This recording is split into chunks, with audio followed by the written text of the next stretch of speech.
Despite all of the complaining and the whinging and the fear-mongering from the media in the United States, Donald Trump soared to victory in the recent presidential election, and the levels of triggering among some court has been off the charts ever since.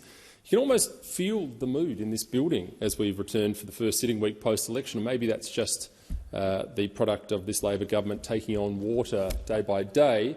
But how did the media get it so wrong yet again? Well, part of the answer lies in the fact that a large majority of the mainstream media is deeply, deeply left-wing, and leftists tend to double down on their assumptions and blame everyone else rather than pausing to reflect on their own behaviour. That was certainly on display with the bewilderment we saw from the corporate media following this election, or in our case, the Voice to Parliament referendum. Now, remember, to the journalists out there who are listening, just because you and your wine appreciation group like something doesn't mean the rest of us are going to like it or endorse it.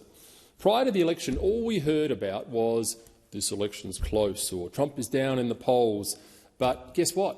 Wrong and wrong. You're wrong again. Rarely occurs to the overtly woke why people who work, who provide for their families, who see value in traditional gender roles, who value religious faith, who reject climate alarmism and the demonisation of men, I should say. As far as I can tell, the Democrats in that election, all they ran on was the endorsement of celebrities, yet the corporate media seemed to be stunned at the outcome. Now, in the lead-up to the election, President Trump did the rounds on long-form podcasts, talking to people like Joe Rogan and Theo Von, engaging in lengthy discussions about issues that actually matter to people. He connected with the American people on matters like illegal immigration, public health, inflation, you name it. He spoke about it, and he spoke his mind. And that's what the left can't understand, because they can't go onto shows like that, because often they just simply don't know what they believe in. Now, people want a return to normal. They don't want more absurdity in their lives. They don't want more inflation. They don't want more war. And people simply don't care what the major news networks have to say. They, in this case, listened to the candidate himself, and they listened to him speak for several hours at a time. The win signals what could be described as the final countdown for the legacy media. And as Elon Musk told ex-users after the election, you are the media now.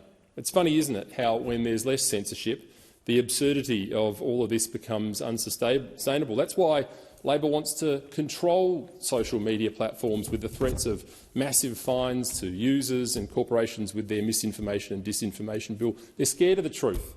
They're scared of the inevitable breakout of discussion, and discussion that isn't easily controlled, and they're scared, unbelievably, of memes. Can you believe it? All I can say to the mainstream media is it's time to cry harder. No one cares about your commentary. No one cares about your worldview.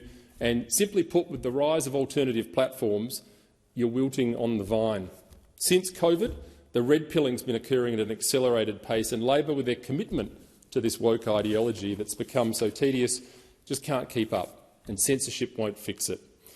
Ultimately, I think we'd have to come to the conclusion that it is fun to stay at the YMCA. It's fun to stay at the YMCA. It's fun to stay at the YMCA. So commiserations to the legacy media. You got it wrong again, and all we can do is dance.